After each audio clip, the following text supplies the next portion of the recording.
Let's head to Ghana now with the comeback victory of opposition leader John Dramani Mahama.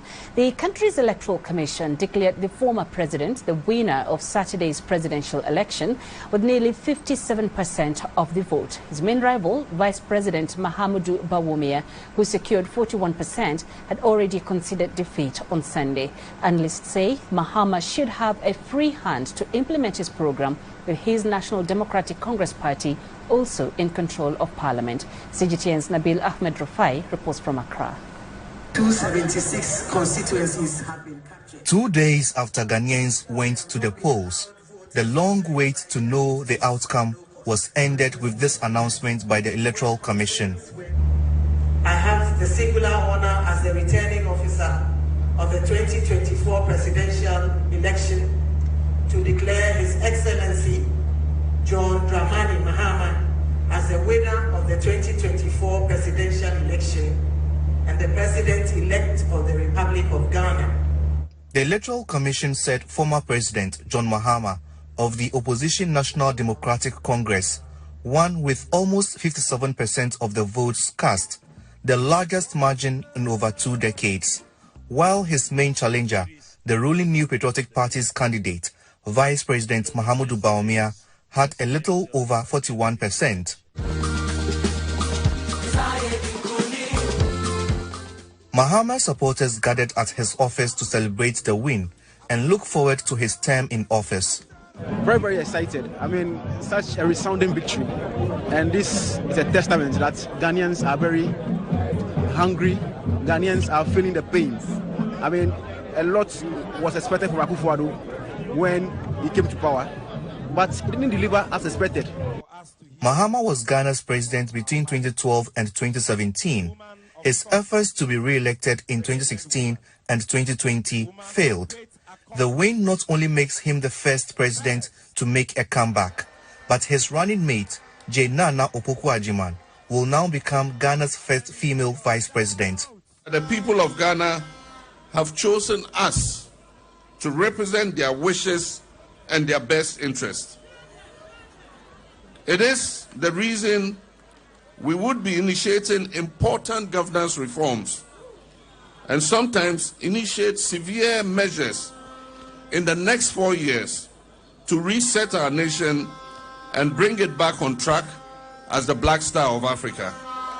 The Electoral Commission declared a nearly 61% voter turnout, a sharp decline on the almost 80% who voted in 2020. John Mahama's party, the NDC, also won a majority in Parliament. From now, the outgoing government of Nana Akufo-Addo and President-elect John Mahama are expected to put together a transition team. They will oversee the smooth transfer of power before John Mahama is sworn in on January the 7th. John Mahama says this result is a new beginning for Ghana, but he faces an uphill task to turn the West African nation's ailing economy around as the country battles a weakening currency, high unemployment rates, and a cost of living crisis. Nabil Ahmed Rufai, CGTN, Accra, Ghana. Let's bring in Joe Jackson, a finance expert and CEO of Deluxe Finance. He joins us via Zoom from Accra. So thanks very much, Joe, for joining us. Once again, Mahama returns to power 8 years after he was defeated. What are your thoughts on his comeback? Good morning, good afternoon. Listen, it's striking.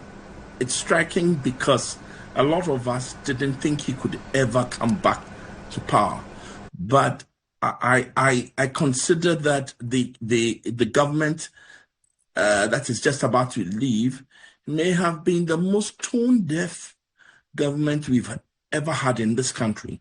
They didn't listen to the citizens of the country, and their mismanagement of the economy, especially post-COVID, has come back to haunt them and has resulted in this resounding victory for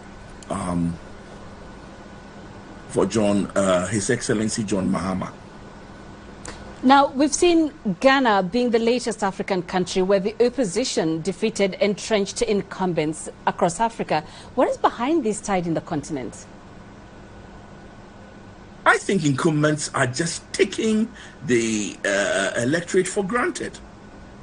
Incumbents take the electorate for granted, and incumbents want to pursue business as usual. The democracy in Africa is maturing.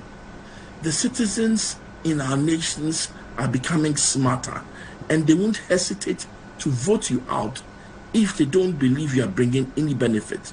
Or a lot of times the challenges are with corruption and mismanagement of the economy. Those are the two reasons why incumbents get thrown out all the time.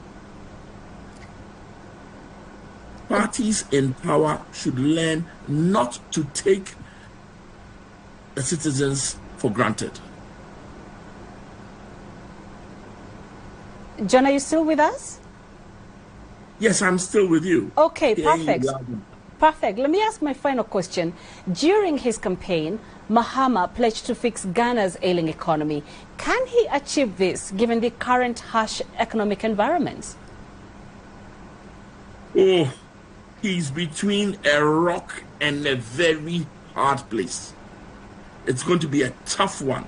Listen, at the moment, the cedi has lost almost 70% of its value in the last 2.5 years. You've got high unemployment. We mismanaged our affairs so badly we declared that we couldn't pay our debts. And we've been locked out of the Eurobond market. At the same time, revenue collection is low, internally low, one of the lowest in Africa. And the challenge you have is this. In the run-up to the election, he's promised to take up some of the taxes. He calls them nuisance taxes. So on one hand, you have your promise to take off taxes, but you need the revenue to pay the bills. And the bills come due as early as February 2025. There's almost no time for him to start. He's asked for a 6-month honeymoon. Ghanaians may need to look at that, because there's a perception that come the 8th of January when he's inaugurated, there's a magic wand that will be waved around and all of a sudden everything is fixed. It's not going to be so. Expectations are going to be dashed because things are so tough. The public purse is empty. You can't create employment by the usual way of creating government jobs. You can't do that because the public purse is empty. The only way you're going to create jobs is by empowering SMEs. At the same time, interest rates are sky high, and all SMEs are talking about access to finance. This is as tough a job as anybody could inherit. Wow, thank you very much for that.